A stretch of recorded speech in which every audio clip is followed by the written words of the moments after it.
Hello， 大家好，我是妮妮家的汉堡。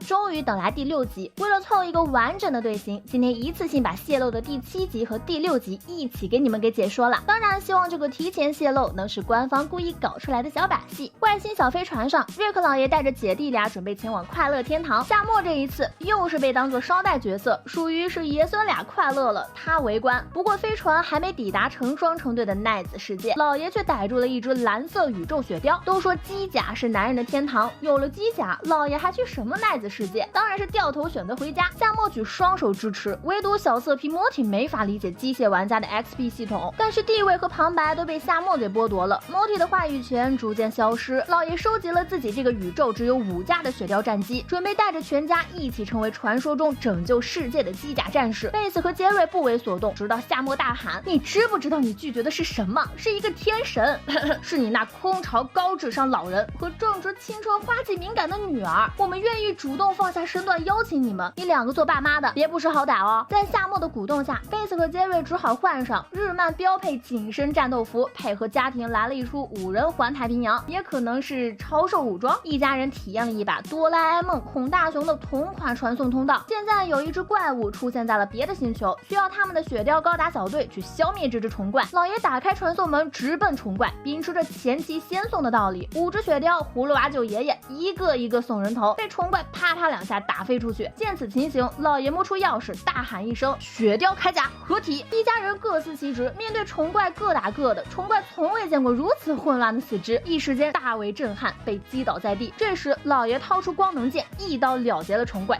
潇洒离去。雪貂高达小队初次行动竟如此成功，一家人开心快乐地抱在了一起。旁白深情剧透，这仅仅只是一个开始。很快，老爷就发现数个平行宇宙中只有自己集齐了5只雪貂铠甲，他现在就想让其他宇宙的自己也收集5只雪貂。莫蒂此时跳了出来，阻止了瑞克：“人要知足，你给人家日漫机甲番主角留口饭吃啊！”老爷被说动了，但是夏末却跳了出来，他像是吃了火药一般谴责莫蒂：“你吸血瑞克老爷现在走上人生巅峰了，居然还想让老爷退休！莫蒂，你没有心！”老姐突然变成饭圈款瑞克独为，莫蒂只能看着自己地位逐渐被取代。夏末成了老爷的新宠，并且在他的提议下，老爷叫来了另外4个平行宇宙的瑞克一家。这些家庭的莫蒂都去过奈子世界，所以十分看不起没去过的 C137 莫蒂。一夜之间，莫蒂的家庭地位显露无遗，沦落到给来的客人们端盘子。而夏末晋升成了瑞克老爷的参谋官，和他一起参加了这场雪貂战队收集会议。来的4人分别是胖瑞克、富豪瑞克、脾气暴躁瑞克以及艺术家瑞克。老爷表示自己能帮他们收集够5台雪貂机甲，不过天下没有白吃的午餐，所以这些人得搬到这个世界来，方便他研究如何高效利用机甲。暴躁瑞克率先不同意，他指着瑞克和夏末大骂：“就你们这一家搞出巨大乱伦宝宝，还发送到外太空的瑞克一家也能帮忙收集到全部机甲？”暴躁瑞克从不妥协，他掉头离开车库，准备开着自己的雪貂机甲回家。而夏末早有预料，他反手炸掉了暴躁瑞克的雪貂。看着对方带伤离去，他又请出了一位悠悠瑞克，代替了暴躁瑞克的地位。见夏末雷霆手段，车库内的瑞克们纷纷同意了条约，于是几个瑞克联手从日漫主角那边将机甲抢了过来。5个家庭组建了5只雪貂高达小队，在原本的5雪貂合体组成的大雪貂高达的情况下，这次升级成为了5只大雪貂组成的终极大貂高达。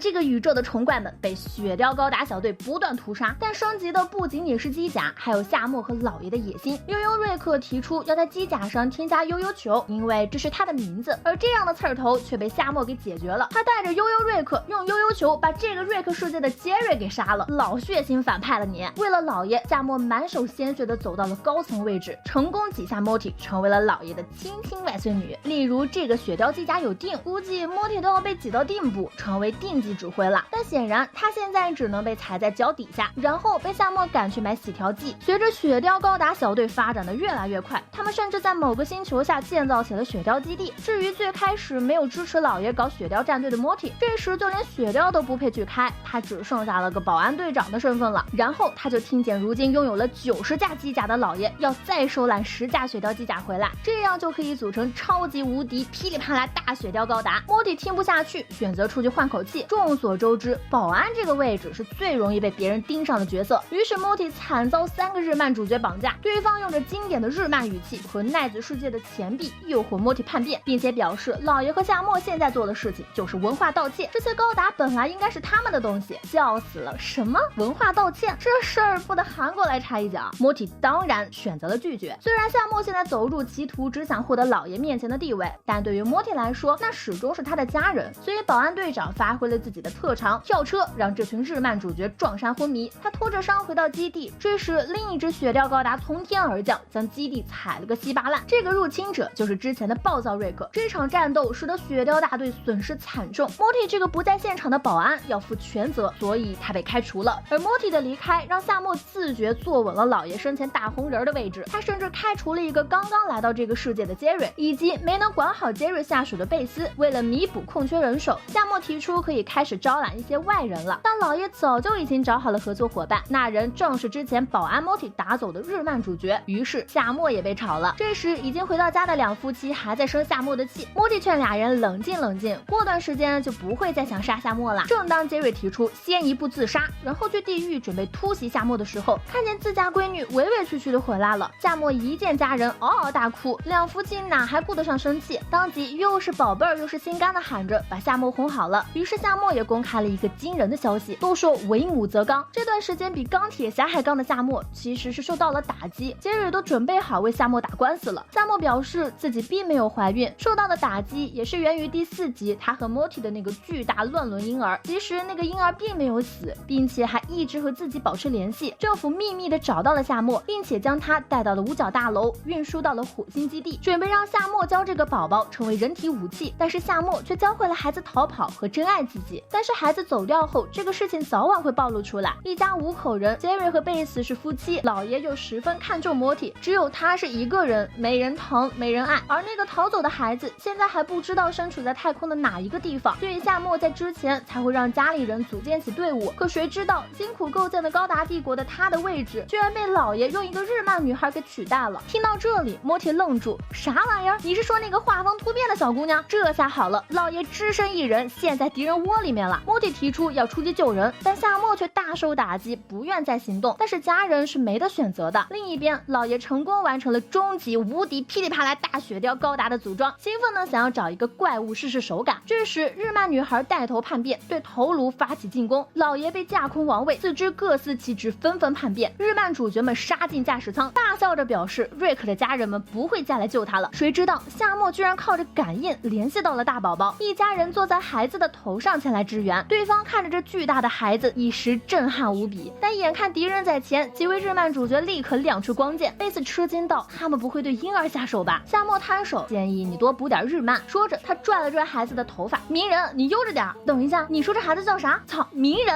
家人们笑哕了。面对高达的光剑，婴儿鸣人不为所动，一脚踹飞了高达，并且捏住了高达的脑袋，险些将自己的曾老爷给挤死。夏目和莫提救下了老爷，一家人从此恢复了日常生活，对高达失去了兴趣，而高达雪貂也在之前的战斗中全部损坏。这个宇宙的虫怪再也没有人去消除了。等到新的虫怪来袭，贝斯会非常熟练的开启家庭防护。只是饭吃到一半，他突然发现杰瑞不见了。就在家人们享受午餐准备迎来结尾时，旁白也决定休息。这时老爷一伸手，从莫提耳朵里扯出了一只虫子，夏目也赶紧跟着拔了出来，被老爷一枪给击毙了。合着这一集的旁白都是这2只虫子在播报呢。这一集的结尾是关于虫怪的故事。在虫怪学校内，老师告诉学生们，他们要去小人国世界执行的任务从来没有幸存者活着回来过，但是虫怪的目标是将艾滋病的解药告诉小人国们，所以一旦过去，一定要超级大声的将解药秘方念出来。这时一只小虫提出疑问，咱们通过时空隧道过后不会被扒掉衣服吧？万一小人们听不懂他们的虫语呢？老师笑了笑说这是不可能的。于是勇敢虫虫来到了异世界，一出现就发现自己衣服没了，人类还在不停的殴打他，虫虫只能高声喊出解决艾滋的配方，下一秒就被听不懂虫语的人类给击毙了。这一集其实玩了挺多梗的，日漫和美漫的画风，吐槽了日漫主角的语气词，以及给黄毛宝宝取名鸣人，还有就是经典的日漫高达系列，甚至彩蛋还有点在写反派洗白的感觉。总而言之，蛮有趣的。